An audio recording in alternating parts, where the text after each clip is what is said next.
Hey guys, welcome back to the show. I know it's been a while since I've had an episode and I've just been super busy with junior year, so I apologize for that. But anyways, today's gonna be a fun episode. It's gonna be an interesting one. So let's get into it. Okay, so you know the whole aesthetic of I'm so busy, I haven't slept in 3 days, but like I'm thriving. So let's talk about that, because I really bought into that hard. Like if you're not grinding 24/7, you don't want it bad enough type propaganda. I thought the more burned out I was, the closer I was to success. But guess what? It was not that. It was just me being tired, like creatively exhausted, emotionally flatlined, physically running on like iced coffee and Pinterest codes. So today I want to have an honest, slightly unhinged chat about burnout culture, why we glamorize it, why it's addicting, and the moment I realized it wasn't inspiration, but rather self-sabotage in disguise.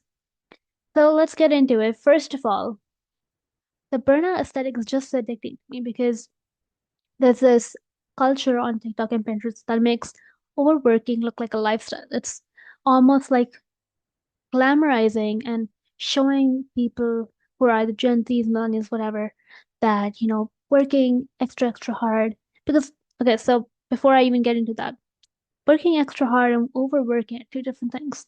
You could be working really hard but still be taking care of yourself versus working really hard and not taking care of yourself and then getting burnt out.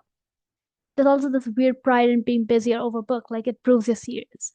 And I know for myself too, like I love saying I'm busy. I love saying I'm overbooked when like booking guests and things, because like I am. But to what extent is that helping you as a person? Because then that just puts you in this place where it's like you do not have any free time, and if you do have free time, you make sure you're busy doing something, so it's no longer free time. And for a long time, I also thought that being in a constant state of stress is also meaning that you're being successful, but that's not true either. I remember bragging to my friends about pulling an all-nighter for a project like it was some moment, but in reality, I was just one more energy drink away from passing out.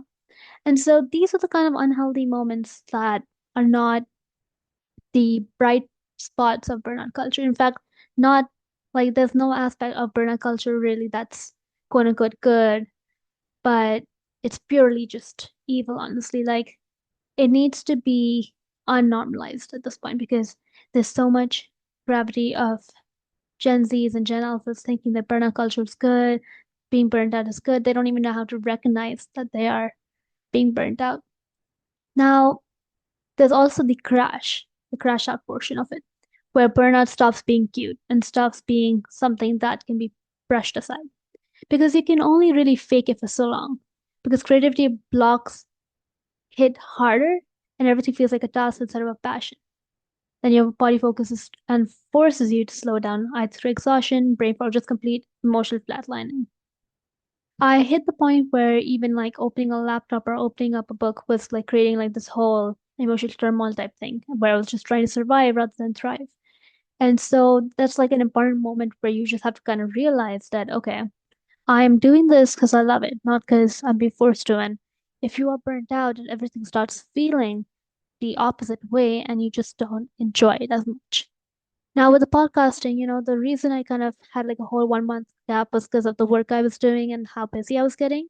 Not the burnout, but obviously the burnout did play a small role in the absence of episodes and also like the absence of working towards certain goals I had beyond the podcast.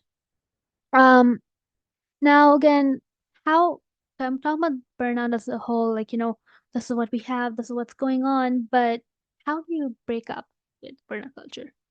So step one was admitting I was deep in the toxic cycle of burnout. Realizing rest isn't the enemy, it's actually fuel was also a huge one. I started setting real boundaries, scheduling breaks, letting good enough be enough, and learning to say no to projects when I was running on empty fuel. That's actually a huge one. Saying no, people saying no to additional tasks that you know you're not ready for or you know you don't have time for is super important for me. I'm kind of a people pleaser at times where I have to say yes to everything. I have this tendency to like fully commit to things that I know I'm just not capable of doing at the moment because of the workload. And so knowing your limits, knowing what's good for you and knowing what is something that you'd be happy doing without it being a burden on you is the number one key of preventing burnout culture from happening. And if you do have it, breaking up with it.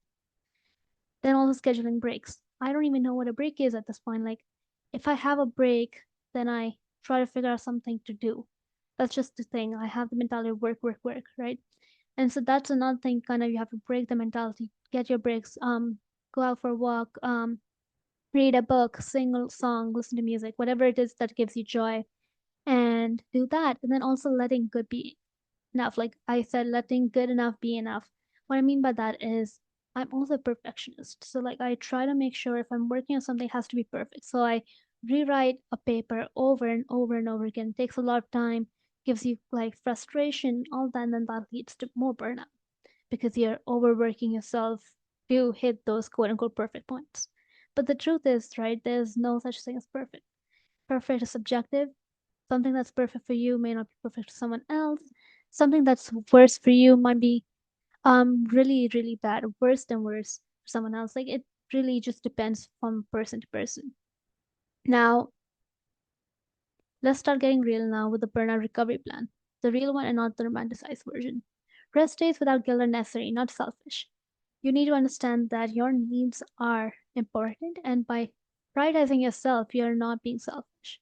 It took me a while to understand that. I'm still in the process of understanding this, where you have to know kind of that you taking care of yourself is your number one priority.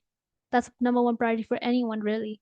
So if someone says that you're selfish or, you know, kind of egoistic, caring about yourself, just let them say that because that's really like their issue if they think that, because, that's not a fair thing to say to someone.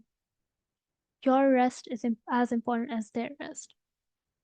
Now, consuming art without the pressure to immediately produce something is also very important because you don't have to always be in the mode of creating something. You don't have to. If you're reading a book, you don't have to be like, oh, what's the next book I'm going to read? Or if you're writing, you don't be like, oh, I have to write to do something. Like this writing piece has to be published in a newspaper, published on the school website or something. You can write for fun. You can do what you like.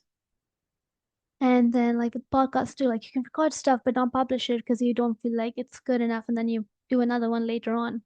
And that good enough portion is again, let the good enough be enough because if you like the episode, go for it. Just put it out there. Now, journaling.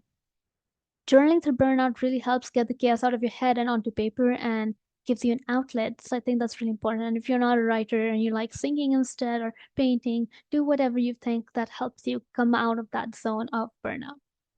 And then obviously doing nothing. Sometimes the most productive thing you can do for your creativity. And again, coming from me, that doesn't mean much because I have never sat in a moment where I'm not doing something. I'm always doing something, typing up a paper, listening to music, singing, writing, something or the other. So that's something I'm working on, but for sure, try sitting in a state of not doing anything. Anyways, so that's the end of it. Burnout. Okay, so I'm gonna just end this with the words burnout isn't really the price of success. It's the warning sign that you're about to lose the part of you that loves creating in the first place. So here's your permission slip to rest, recharge, and come back stronger. Your art deserves you at your very best, not your most exhausted. Thanks for listening to today's episode. Take care of yourself, and I'll talk to you in the next one. Anika Goyal out.